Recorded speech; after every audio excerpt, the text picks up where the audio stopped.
It was one of those evenings that start like any other but end up dividing your life into before and after. The air was thick with the smell of rain. Dinner was on the stove, and the radio hummed softly in the background. The kind of quiet you don't realize you'll miss until it's gone. Emily was upstairs in her room, 14, bright, restless.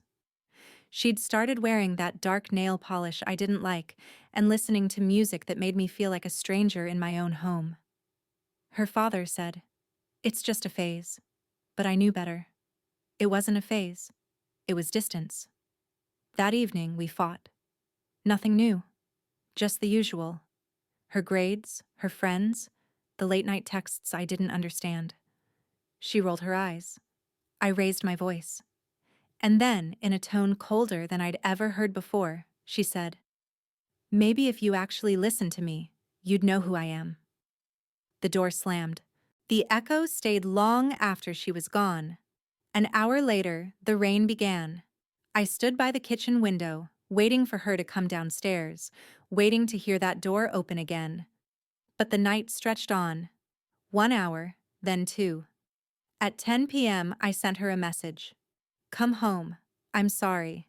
It showed delivered, but it never turned blue. By midnight, I was calling her friends, one by one. No one had seen her. No one knew where she'd gone.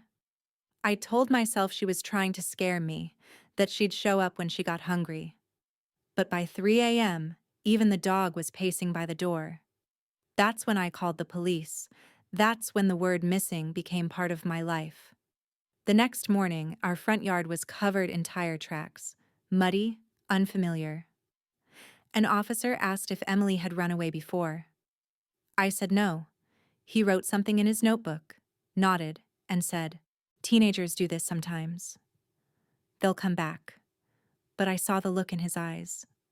He didn't believe it. Neither did I. Her father came home from a business trip that evening.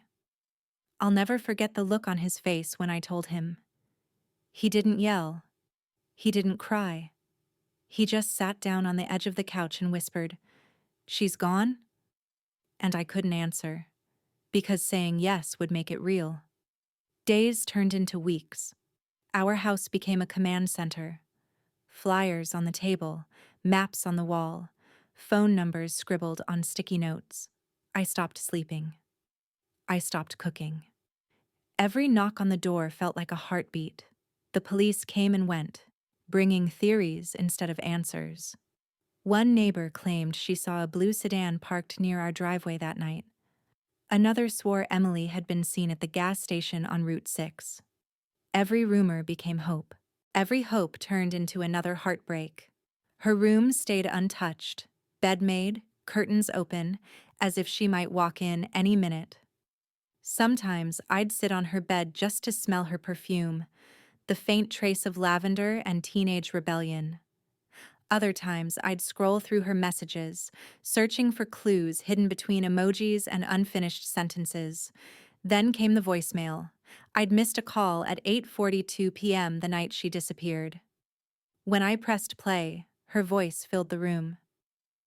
"Mom, I just need to think." "Don't worry, I'll be home soon." A pause.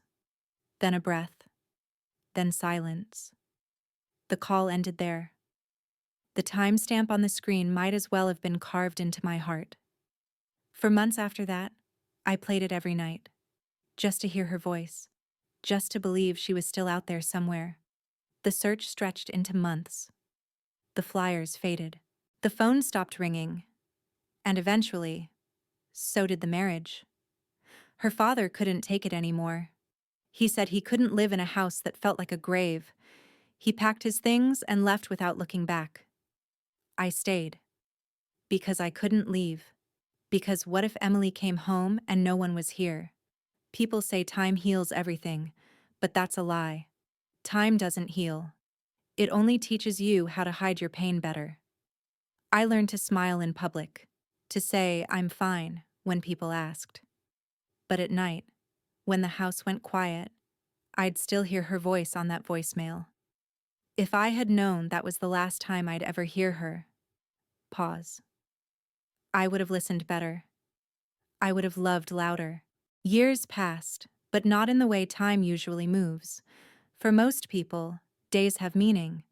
Mornings bring something new. For me, they just repeated. Wake up. Stare at the empty chair across the table. Make 2 cups of coffee out of habit. Pour one down the sink. Check the phone. No messages. No news. No Emily. The seasons changed, but my life didn't. Summer bled into autumn, autumn into winter, and I remained frozen in that night. People eventually stopped asking about her. At first, they'd visit neighbors, church friends, even reporters. But as the years dragged on, the world quietly moved on without us. I stopped going to the supermarket because every aisle reminded me of her favorite snacks. Stopped going to the park because I could still see her swinging with her hair flying in the wind. Even birthdays became unbearable. The cake, the candles, all meaningless when the person you're celebrating isn't there to blow them out. 5 years later, I finally packed away her things.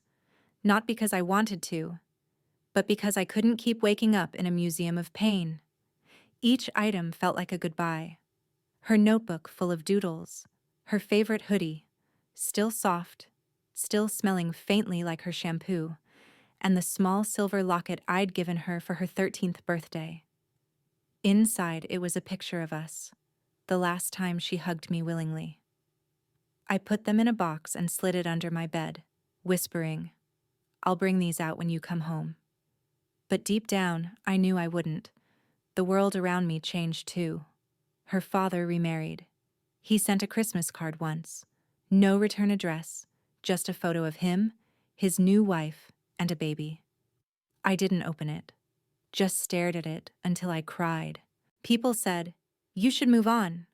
But how do you move on when your heart is still out there somewhere, wandering, lost? So I stayed in that same house, the same street, the same silence, because it was the only thing connecting me to her. Then one afternoon, about 10 years after she disappeared, something strange happened. A letter arrived. No sender's name, no return address. Just my name written in shaky handwriting across a yellowed envelope. I almost threw it away. I'd gotten so many scams and fake tips over the years. But something about the handwriting, something about the way the M curved, it looked familiar. My hands trembled as I opened it. Inside was a single sheet of paper, folded twice, and on it, 5 words. "Mom, please don't hate me." No signature, no location, just those 5 words. I must have read it 100 times that night, running my fingers over the letters like they might suddenly come alive and tell me more. Could it really be her? Was it someone playing a cruel joke? I went to the police the next day, clutching the letter like a lifeline. They ran fingerprints, checked the paper, analyzed the ink. Nothing. No leads, no matches. But something inside me shifted. Hope. That dangerous, beautiful thing woke up again. I started seeing her everywhere, in crowds, in reflections, at the corner of every street. My heart would leap, and then reality would slap it back down. One time, at a grocery store in another town, I swore I saw her. Same eyes, same smile. I ran up to her, breathless, calling her name. "Emily." The girl turned, startled. And in that moment, I realized I was wrong. Her face was kind, but not hers. And I could see the pity in her eyes. I muttered an apology and walked away, humiliated, heartbroken, all over again. A year later, something even stranger happened. A man came to my door, mid-40s, clean cut, wearing a gray suit. He introduced himself as Detective Rowan, said he was reopening old missing person cases from our area. He asked if I still lived alone, if I'd ever received anything unusual. I showed him the letter. He studied it for a long time before saying quietly, "This handwriting Looks like it was written by someone in distress. I asked if he thought Emily could still be alive. He didn't answer directly. He just said, "Sometimes missing doesn't mean gone. It just means hidden." For weeks after that visit, I couldn't sleep. Those words haunted me. Sometimes missing doesn't mean gone. I started searching again, online through old case files, even visiting shelters and hospitals. Nothing. But one night, I came across something that made my heart stop. A local news article. A story about a car crash that had happened the same week Emily disappeared. Unidentified teenage girl. No ID. No family claimed her. She'd survived, but with severe amnesia. The article was dated 10 years ago. My hands shook as I stared at the photo attached. Blurry, low resolution, but there was something in the girl's eyes, something that felt like Emily. The next morning, I printed the article and took it straight to Detective Rowan.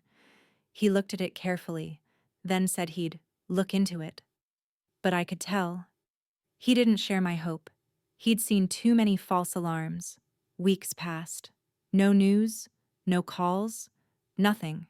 Until one evening, nearly 3 months later, my phone rang. Unknown number. I almost didn't pick up. But something in me said answer. "Mrs. Harris?" the voice said. "This is Detective Rowan. I think you should come in." My knees nearly gave out. I asked if they'd found her. He didn't say yes. But he didn't say no either. That night, I sat on the edge of my bed staring at the old photo of Emily. The one from her 14th birthday. The one where she's wearing that locket. And for the first time in a decade, I whispered out loud, "Please let it be you, baby. Please let it be you." I arrived at the police station early the next morning. The drive there felt endless. Like the road itself was testing me, asking, "Are you sure you're ready for the truth?" Detective Rowan was waiting by the door. His expression was unreadable, but I could see something different in his eyes this time, a cautious kind of hope. He led me into a small interview room and slid a file across the table. On it was a photo. A woman, maybe mid-20s, long brown hair, faint scar across her left eyebrow. Something about her gaze. It froze me. Rowan spoke softly. She was brought in 2 weeks ago. Said she didn't remember her name, but when the nurse showed her missing persons records, she pointed to your daughter's photo. My breath caught. "Pointed to Emily?" He nodded. She didn't say the name out loud. Just touched the photo and started crying. They brought her in an hour later. I didn't know what to expect. Part of me was terrified she'd look nothing like Emily, that this would just be another cruel false alarm. But when she walked in, my world stopped. Her eyes, those were her eyes. That same shade of hazel that always looked like sunlight through honey. And the way she hesitated before speaking, that tiny, nervous pause. It was so familiar. "Emily?" I whispered. She looked at me, confused, guarded, and said softly, "I don't know." My heart shattered and rebuilt itself in the same breath. They said her name was Anna now. She'd been living in a small town under foster care for several years, after being found wandering by a highway miles away from here. No memory, no ID. Just a scar and a few flashbacks she couldn't explain. Her foster mother had recently passed away, which is why she'd ended up at the shelter again. That's where Rowan's search had crossed her path. But she wasn't ready to believe me yet. She didn't recognize me, not the house, not her old photos, not even the silver locket I brought. She just stared at it for a long time and whispered, "It feels heavy." The next few weeks were a blur. Tests, meetings, DNA comparisons, all of it. And while science worked its slow process, I tried to reach her heart. I'd invite her to dinner, cook her favorite meals, though she didn't remember they were her favorites. She'd sit across the table from me, polite but distant, like a guest in her own life. Sometimes she'd flinch when I tried to hug her. Other times, she'd just stare out the window with tears she couldn't explain. It was like living with a ghost, familiar, yet unreachable. One evening, she asked if she could see her old room. I took her upstairs, to the space I'd kept frozen in time for over a decade. The posters, the books, the lamp she'd begged for on her 13th birthday, everything was as she left it. She walked in slowly, fingers tracing the edge of the dresser, her eyes scanning the walls. Then she stopped near the window and whispered, "This view. I've seen this before." My heart skipped. "You remember it?" She nodded faintly, touching her temple. "Just pieces. A song playing, someone shouting my name, and rain." I wanted to hold her, but I didn't move. Every step toward her had to be on her terms now. A week later, the DNA results came in. Rowan called me personally. His voice was quiet, almost reverent. "It's her, Mrs. Harris." It's Emily. I didn't know whether to laugh or collapse. For 10 years, I'd lived between hope and despair, and suddenly, both collided into something too big for words. When I told her, she just stared at me, silent. Then she whispered, "If that's true, then why can't I remember you?" That night, I sat beside her on the porch. The air smelled like rain, just like the night she disappeared. She looked at me and said, "Sometimes I see flashes. A car, headlights, someone screaming my name. Then, darkness. It's like my brain shuts off." I nodded, trying to stay calm. "Maybe you're remembering the night you left." Her eyes widened, and for the first time, fear crossed her face. "Left? You mean I wasn't taken?" The question pierced me. I didn't know what to say. All these years, I'd assumed she'd been kidnapped, that someone had stolen her from me. But what if she'd run away?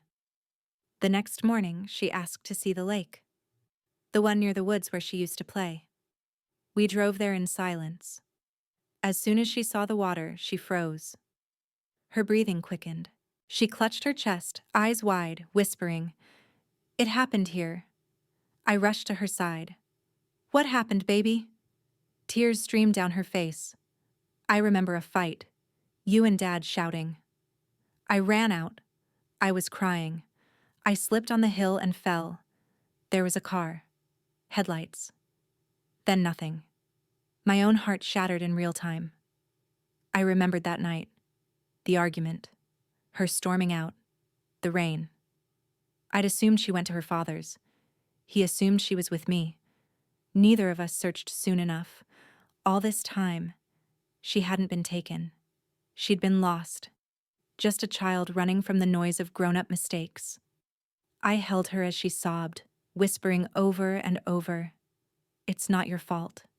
You were just scared. I should have come for you." And she whispered back, "I wanted to come home." But when I woke up, I didn't know where home was. We sat there until the sun went down, mother and daughter, strangers and family, broken and whole, all at once. But even then, something in her eyes told me there was more. Something she still wasn't saying, a shadow behind her new calm. And I'd soon learn the truth she hadn't remembered. The real reason she vanished that night. It was something neither of us could have imagined. After that day at the lake, Emily and I began spending more time together. Slowly, the walls between us started to crack. She'd ask about her childhood, little things, her favorite meals, her friends, the bedtime stories I used to read. And every now and then, a spark of recognition would light in her eyes. Brief, flickering, but real. It felt like getting her back piece by piece, but there was still something in her that felt guarded, like she was remembering more than she wanted to admit. One night we were sitting in the living room. The rain was falling softly against the window, the kind of night that brings every buried memory back to life. She turned to me and asked, "Mom, what was Dad really like?"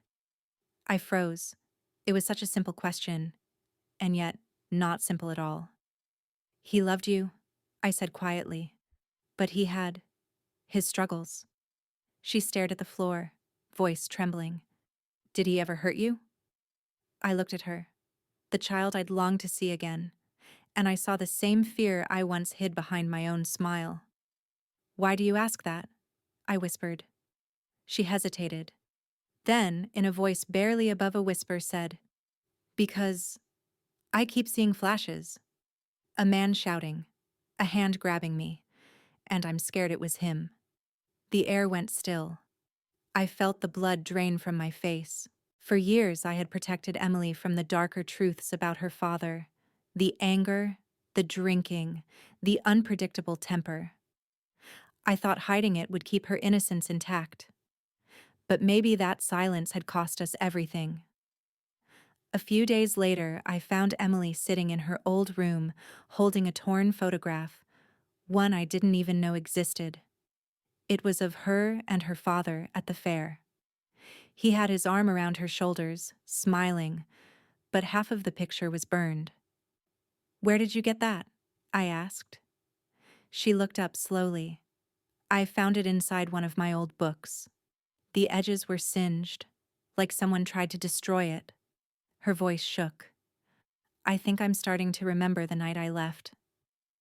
That evening, we sat together as she tried to piece it together, her words coming in fragments, like shards of broken glass. There was shouting. I was upstairs. Dad was drinking again. "You came home late," and he started yelling. "I remember you crying." I ran downstairs and tried to stop it. He pushed me away. Her breathing grew heavy. I ran outside into the storm. I remember headlights. Then, someone grabbed me from behind. I froze. "Someone?" She nodded, trembling. "I don't think it was Dad. I think it was someone else." A chill crept up my spine. "Do you remember who?" She shook her head. "No, just a smell, like gasoline, and a voice saying, 'Don't scream.'" My hands began to tremble. All these years I'd built my grief around one version of the story, that she'd run away and gotten lost. But what if she had been taken after all? The next day, I went straight to Detective Rowan. When I told him what Emily remembered, he leaned back in his chair, expression grim. "That would fit with something we missed," he said. "There was a report the night Emily disappeared. A truck spotted near the lake, headlights off. Belonged to a man named Carl Denson. He was questioned briefly, but never charged." My stomach twisted. "Why not?" "Lack of evidence," Rowan said quietly. "He moved out of state a few weeks later. We never reopened it because, well, everyone thought she'd just run away." Rowan promised to look into it. But that night, I couldn't sleep.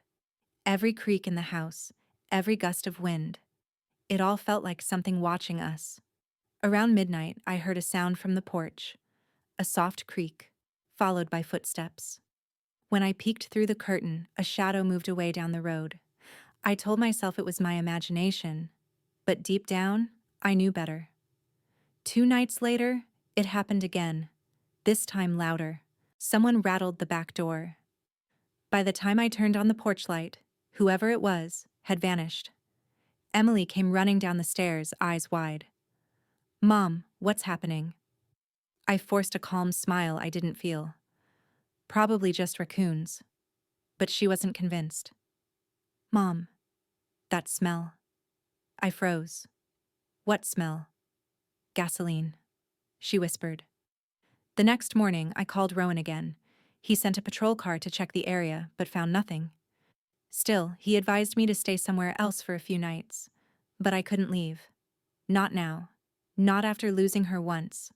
That night, I stayed awake with every light in the house on. Emily finally fell asleep on the couch beside me, her head resting on my shoulder. The first time she'd let me hold her since she came back. And that's when I saw it. Through the window. A figure standing across the street, watching.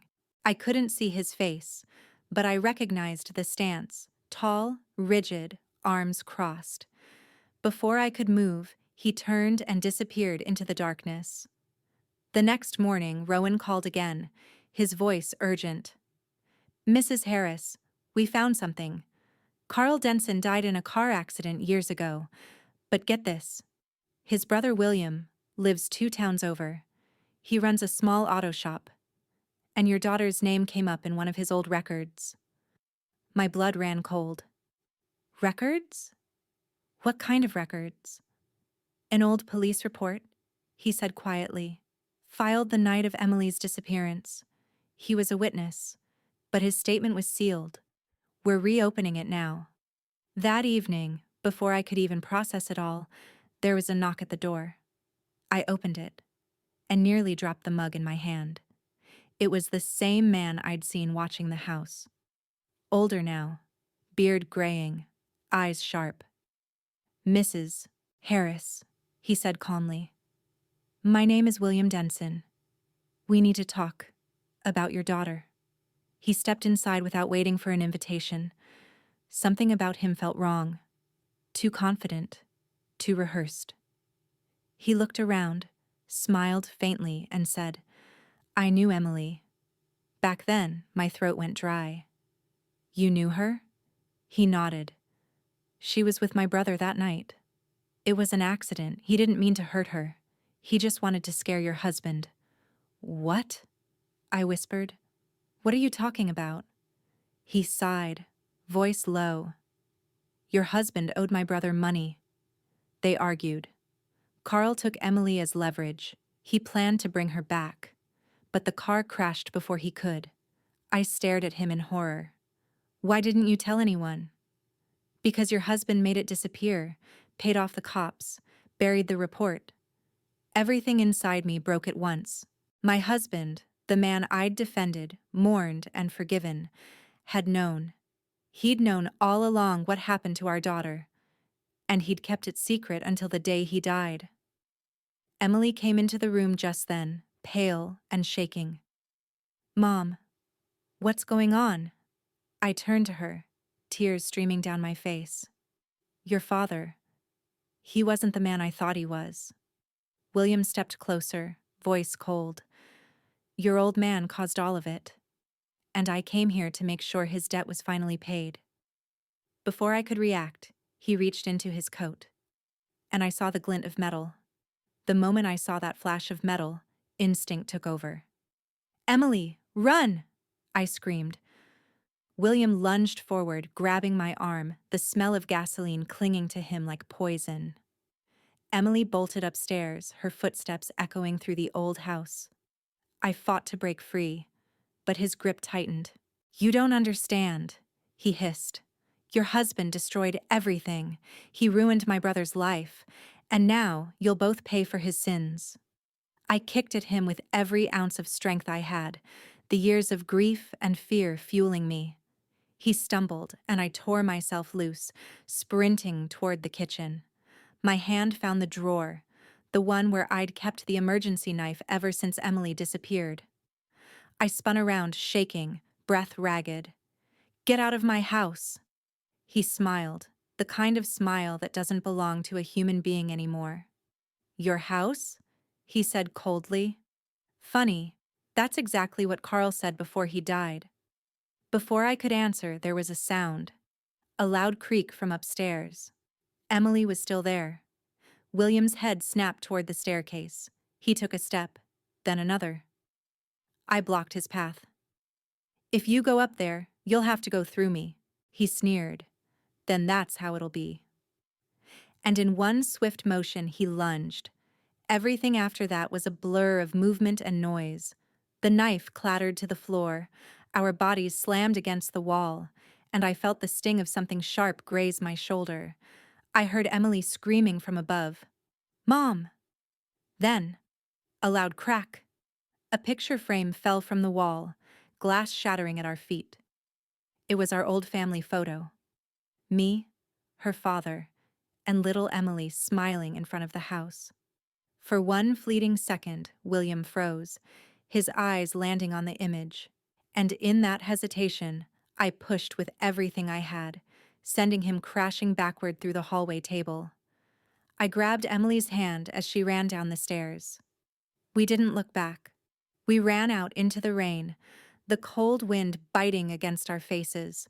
Behind us, the lights of the house flickered, shadows moving in the windows. We jumped into the car, my hands shaking so badly I could barely fit the key into the ignition. The engine roared to life just as the front door burst open and William stumbled out, shouting something I couldn't hear. I hit the gas. Gravel sprayed behind us as we sped down the dark road, heart pounding, headlights slicing through the storm. We drove straight to Detective Rowan's house. I didn't even call first. When he opened the door and saw the blood on my shoulder and the terror in Emily's eyes, he didn't ask questions.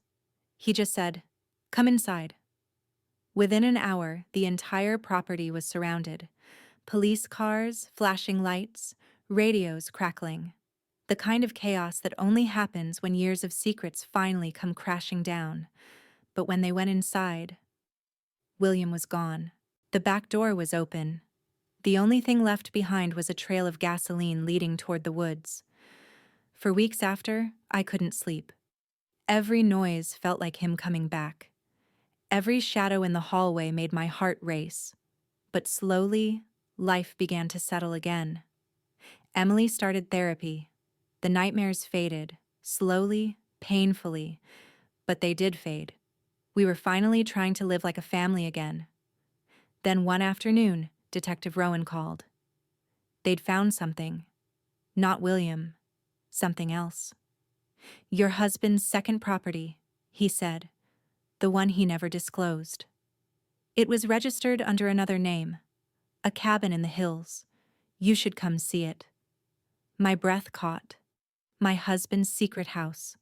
When we arrived, the place looked abandoned.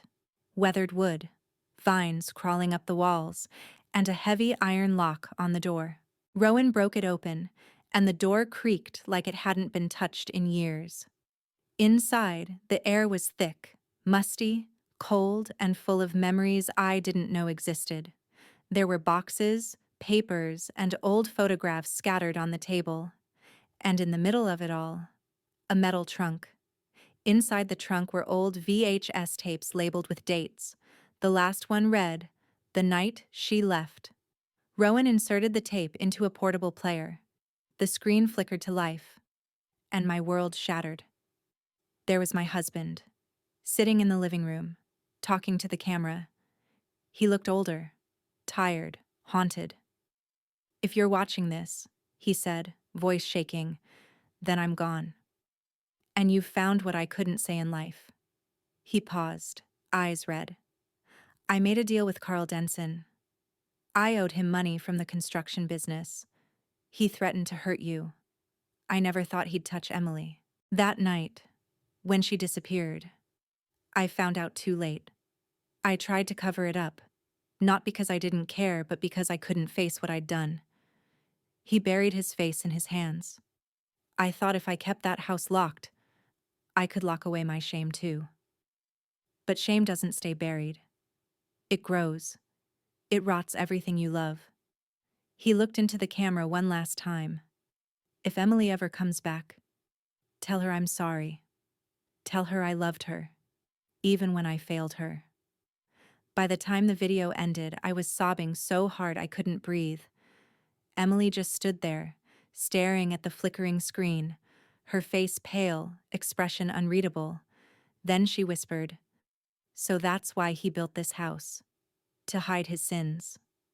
I took her hand. "No, sweetheart. To hide from them. But we don't have to anymore." We walked out together into the fading daylight. The air was cold, but it felt clean, like the world had been waiting for that confession too. As we stood there, Emily took a deep breath and said softly, "I think I remember something else now." The night I left, before I ran, I looked back at him. He was crying. I never understood why until now. I nodded, tears in my eyes, because he knew he'd already lost you. That night we burned the last of the papers from that house. We watched the flames rise, carrying away the secrets that had haunted us for half a lifetime. Emily leaned her head on my shoulder and whispered, "It's over, Mom. We can go home now." And for the first time in 12 long years, I believed her.